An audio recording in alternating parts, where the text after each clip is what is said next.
and sit down. Good evening, everyone. Welcome back once again to Vicious Rants. And of course, I am your host, Mr. Main Event himself, the often imitated, never duplicated Superstar Tim Vicious. And we're going to go over Raw this week. Was it in San Antonio, Texas? And, well, I'm not going to lie. I always make the argument wrestling fans do need to limit expectations, you know, and all, but I fell victim to not limiting my own expectations because I don't know how I did it, but I convinced myself, oh, they're in San Antonio, it's Texas, it's WWE, they got a good idea, they got a good, decent friendship with the city and the state, so yeah, maybe we'll get a run in, we'll have a small little cameo, if you will, from Shawn Michaels, and we did not, and part of me felt a little disappointed, and then I had to remember, you know, you really need to limit your expectations. No one ever said nothing about Shawn being there. Nothing was even hinted about the possibility of Shawn being there, so don't do that. Don't do that to yourself. Yeah, I did. So, before we get into the show, though, big news, breaking news that broke the day of this recording. It was officially announced. Paul Heyman, mein Savior, Paul Heyman, is going into the WWE Hall of Fame, and I cannot, words cannot put, I'm so lost with words of joy, I don't even know on how to say it right.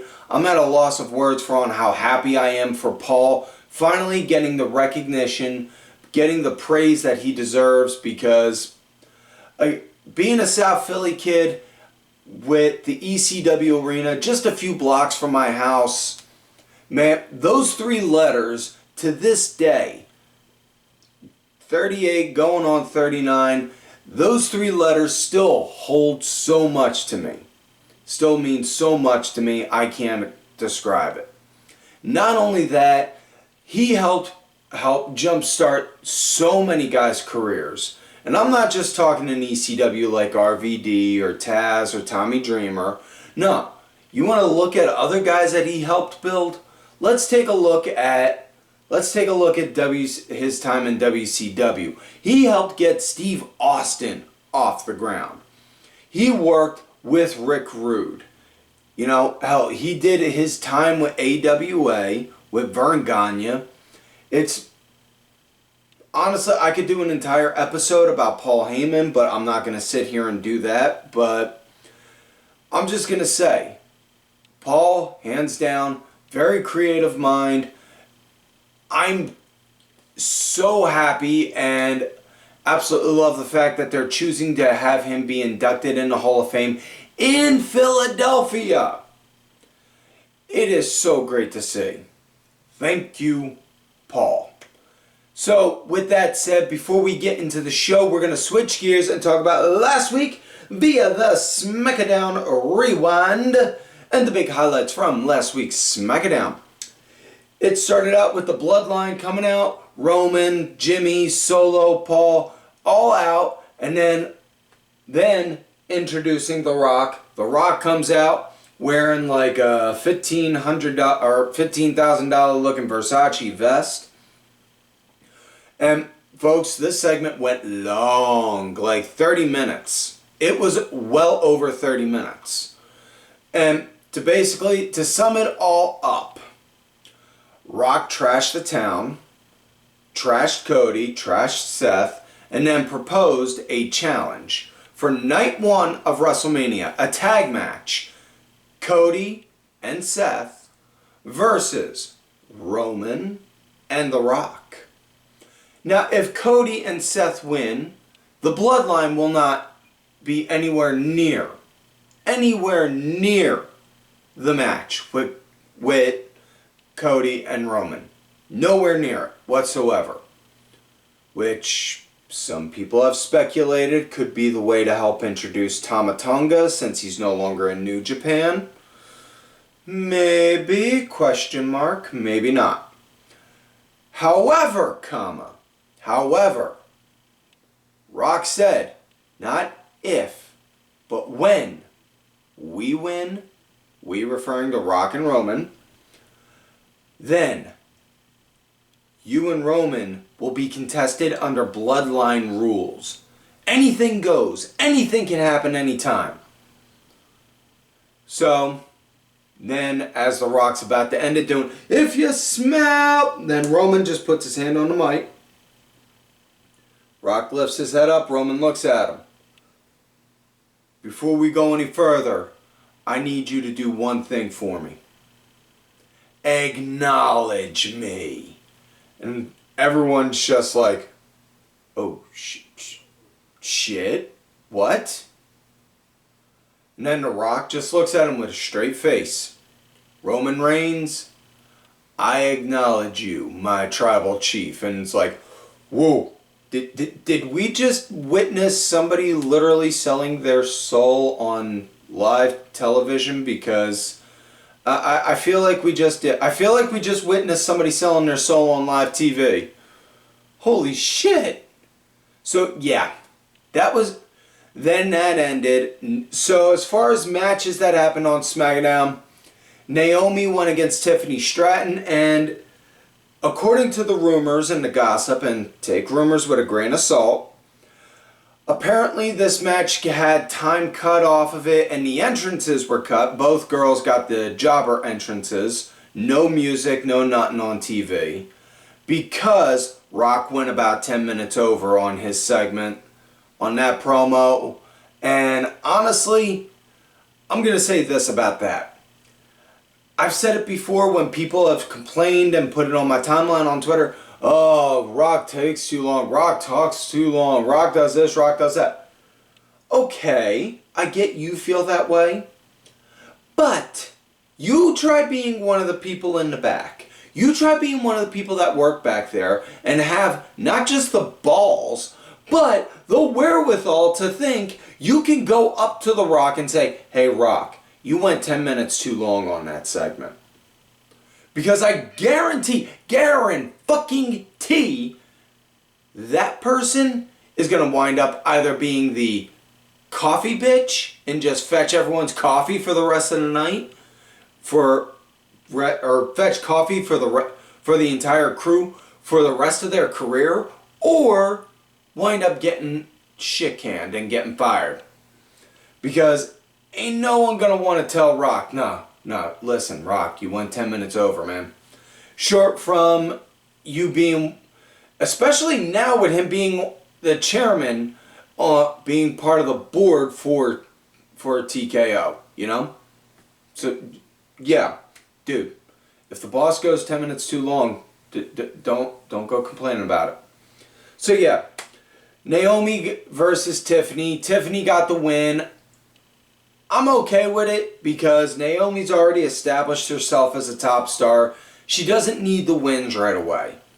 Tiffany is establishing herself with the main roster audience. I get it. I watch NXT. I know how good she is.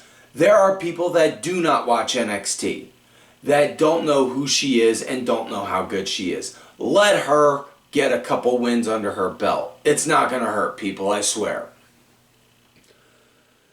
Then we had women's tag title action. Bayley and Dakota Kai go, baby, they're going up against the Kabuki Warriors, if you will. Got Kairi Sane. She does the insane elbow, if you will. Of course, it's not as insane as the bionic elbow from back in Dreams of the Rose. And then, oh, baby, you got Asuka. Asuka, honey. Asuka. She gonna spit that mist. She gonna spit that mist right at you. Okay, I'm doing way too much Dusty with the Kabuki Warrior thing. Don't ask me on where I got that from. I just thought of that right out of nowhere, thinking Kabuki and Dusty Rhodes. I don't know. The fuck. Yeah. So, decent match. It was going good right up until Bayley. She was getting treated like the punching bag. Went to go for a tag, and then Dakota just jumped off the apron like, fuck off. And then Bayley just slim like, wait, what? And then getting the crap kicked out of her by Io, Asuka, Kairi, and Dakota. So it was a trap. It was a ruse. Bayley was tricked. Tricked. Flim flam. Stooped. Smickledorfed even. That's not even really a word. But yeah, Bayley got one over on. They got one over on Bayley, and my God, this is gonna help build her up to be even such a bigger, scrappy underdog babyface for her match at WrestleMania. And I am all frickin' for it, baby. Braun Breaker had a quick squash match against Zion Quinn, which honestly, I feel bad saying this, but I kind of forgot all about Zion Quinn altogether. Like, holy shit! Yeah. So yeah. Carlito had a street fight against Santos Escobar. It was a good match. Wound up seeing the return of Rey Mysterio came back. It was so good to see them. He got a really great pop for that from the crowd on that. He wound up helping Carlito get the win against Santos. And then we had Randy Orton doing a match against Austin Theory. And this came to be because Theory and Waller, they were laughing, looking at something. And then it was something with Randy getting knocked. It was when Randy got knocked out by Logan Paul. And then Randy snuck up on him. Hey, that's funny, huh? Yeah, that's funny seeing me knocked out. Hey, here's an idea. How about I go talk to Nick Aldis and I get a match tonight with one of you two goofs and I knock you out and see on how that funny that is, huh? So, yeah. It was a good match. Kevin Owens was on commentary. I love Kevin Owens on commentary, man, because he does what he does best. He just never shuts up. And he was going. Randy got the win at the end. Owens came in to save Randy from getting a sneak attack on him. And then Randy and Owens like, yay! Cheering. Happy-go-lucky. Good guys win, bad guys lose kind of deal. Bing, bang, boom. So, yeah. Now, so with that said, let's get into this week's show, Raw San Antonio. So, we already talked about the main thing that happened on the show, the opening segment. Well, we didn't actually. I'm sorry. I said we were gonna. That was a brain fart on me. Cody came out, then introduced Seth, and they basically did their version of a politician answer where they talked a lot, but they didn't give a straightforward answer on do they or do they not accept that challenge. And then at the end, Cody and Seth wound up saying, we'll be at SmackDown this Friday, and we'll give you our answer then. But, as Seth was coming down to the ring, they did announce on commentary, Cole did say it on commentary, clear as day, and they even showed the little graphic on the bottom. His match against Drew McIntyre is on night 2 at WrestleMania. So, yeah. I'm pretty sure all bets are it's tag matches happening. So, yeah. So let's get into our first match of the night. Dominik Mysterio versus Gunther. Good God almighty, this was good. Gunther leading right at the start with Dom trying to get a fight back after the commercial break. But man, it was just... whew. Man, oh man. Excuse me. I know a lot of y'all hear me use that analogy, like seeing a 5-year-old pick a fight with Mike Tyson in his prime. Well, instead of a 5-year-old, picture a 13-year-old picking a fight with Mike Tyson in his prime. And that's pretty much on how this looked, because it was damn good. I thoroughly enjoyed it. But my God, Gunther just was like, oh God, dude, just end it already. Come on, he's already dead. Like, yeah.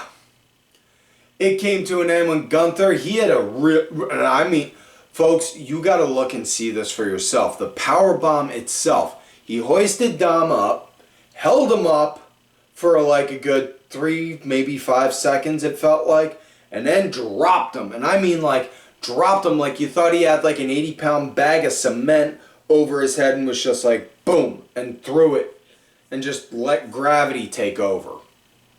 And then after that, he rolled him over, put him in a Boston Crab. Dom tapped out. They then announced later on in the show that next Monday they're going to do a gauntlet match, and the winner is going to face Gunther at WrestleMania. It's going to be Sami Zayn, Shinsuke Nakamura, Ricochet, Bronson Reed, excuse me, JD McDonagh, and trying to remember the fifth gentleman. Chad Gable. I apologize. Momentary lapse in judgment. And yeah, so honestly, smart money, it's going to be between, honestly, I see it more so coming down to either Sami or Gable, because I could see either guy winning that. So next matchup we have women's tag action. We had Shayna Baszler and Zoey Stark going against K2, Kayden Carter, and Katana Chance. Shayna and Zoey, they were leading into the break. Damage Control was literally sitting on the commentary table in front of Pat McAfee and Michael Cole, and the whole time Pat McAfee was complaining, well, you know, I'd do a lot better calling this match if I could see what was in front of me, but instead I can't because Damage Control is sitting right here on the table. Which, again, I've said this before about Pat McAfee on commentary. It is such a blessing, because really hearing an actual fan's perspective doing the commentary, it's nice to hear. It is. It's a nice change of pace. Excuse me. Like I said, Shayna and Zoey, they were leading into the break. After the break, Kayden and Katana, they were leading for a good bit. Match came to an end when they did the party roll, I believe they call that finisher. And then Kayden wound up doing it. Or no, it wasn't. Yeah, Kayden did it. And then as Katana then they went for the pin. Shayna pulled her out, popped her with an elbow.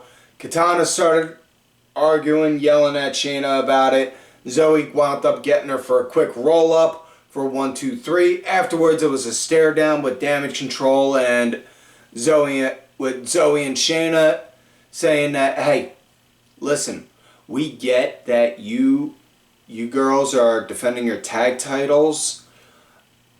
You girls are going to be defending your tag titles at NXT on Tuesday. But next week on Raw, we got winners.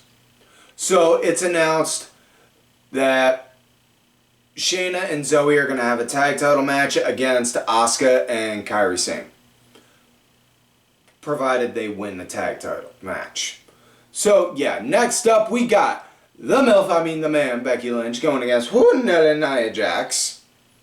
And Nia, she was dominating and leading right up into the commercial break. And man, I've said this before, but with Nia's return, I'm all for it, because the way she's being billed and presented, instead of coming off as like this big, giant, intimidating monster in like an Andre the Giant or Kane kind of way, she's being presented as like a big powerhouse kind of monster. Almost like an Vader or a big boss man kind of way. And I'm all for that, because she's not a giant monster. She's a big girl, but she's not big like giant wise. So don't treat her like that. You know? Now, Becky, she started to get a fight back post-break, and that match wound up coming to an end as Becky was starting to build a comeback. Nia stopped her, wound up going for a dominator, missed, rolled out of the ring, went to go get her bearings, turned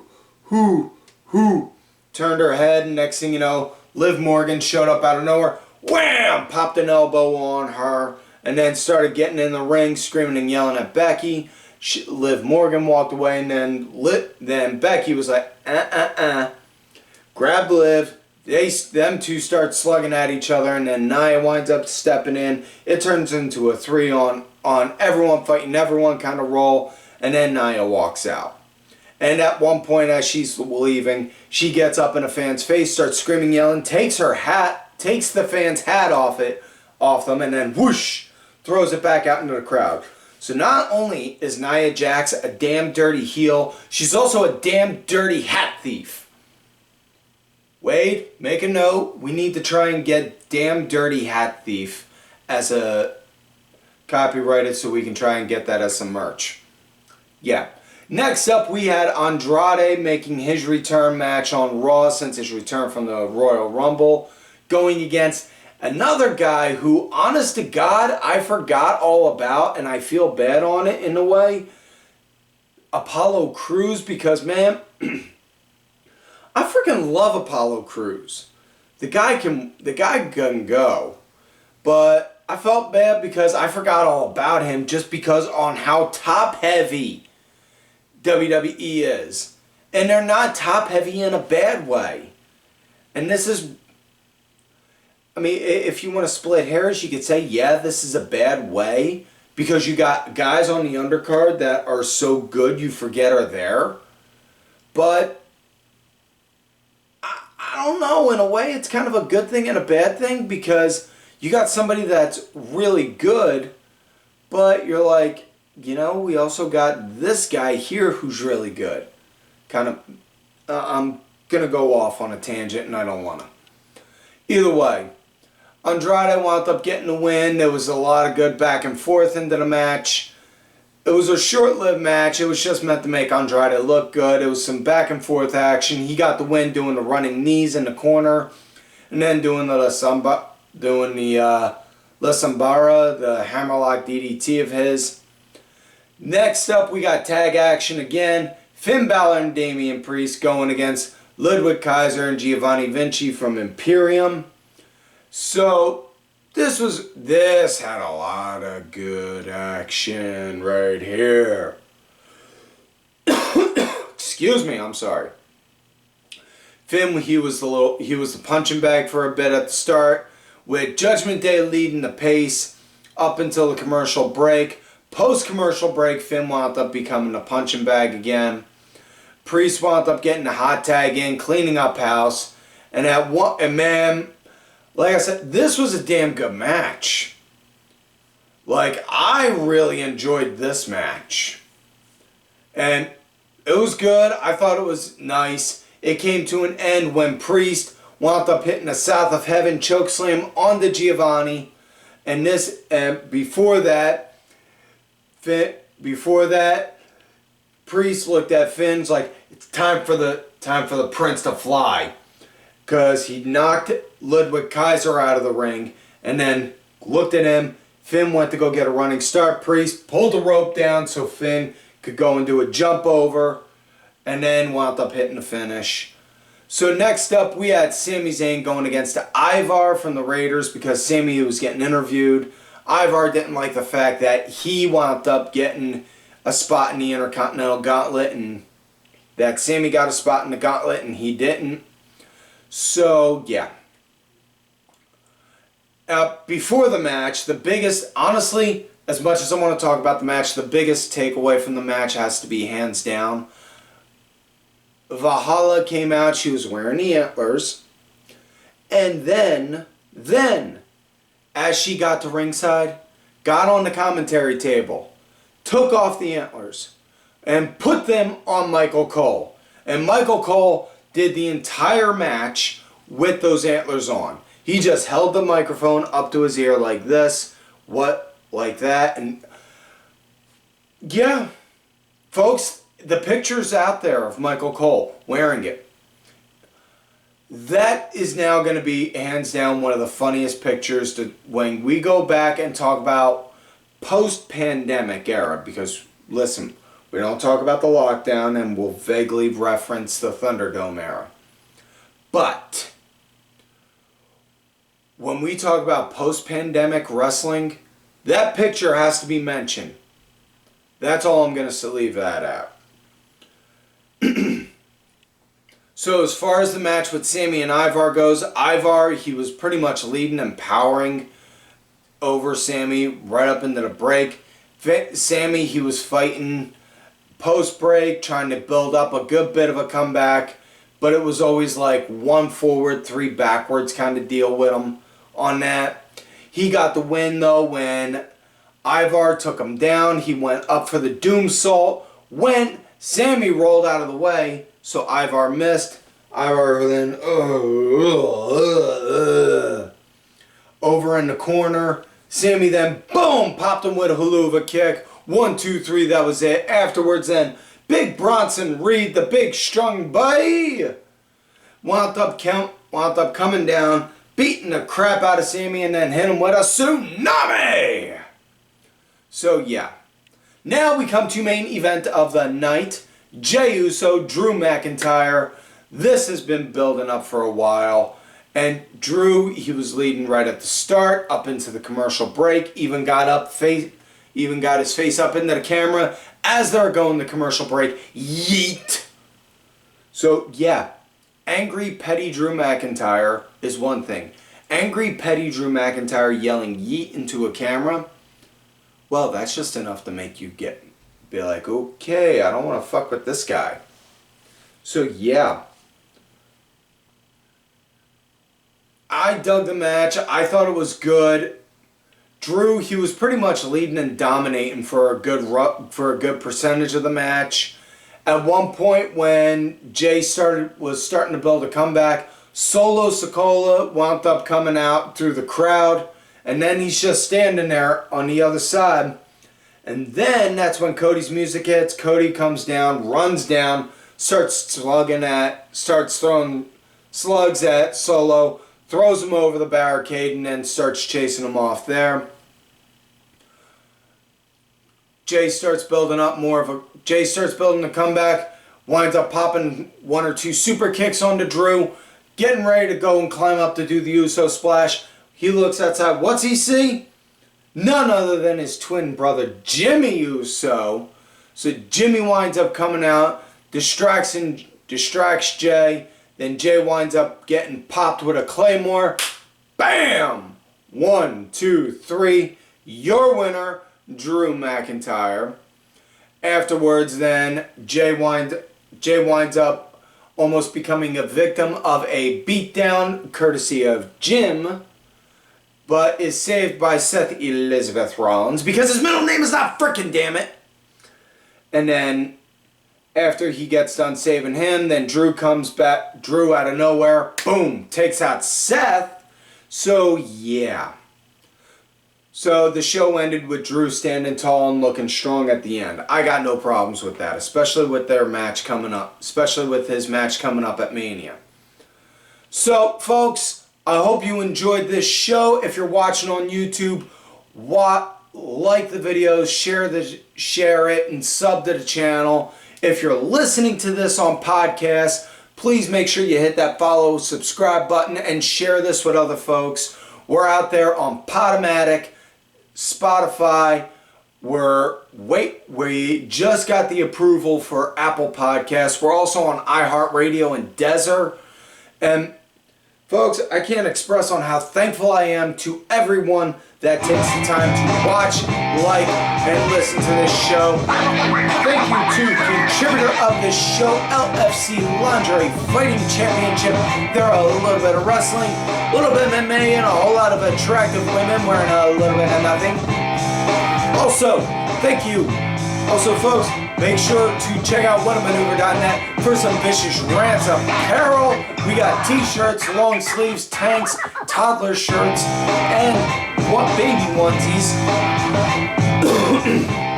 Perfect gift for somebody you love, somebody you hate, or something to just get to give to Goodwill and hold on to your stuff. Don't forget to follow these cats right on the Twitter. DSB_IV main event _net, the main event wrestling network account. Sergeant Curry Pants 3 Count Thursday, D Dryer 1986. Look for me on the Twitter at Team Vicious as well. And folks, Like I always tell you, and like the shirt says, if you love me, great. If you hate me, well, and sit down. fuck you.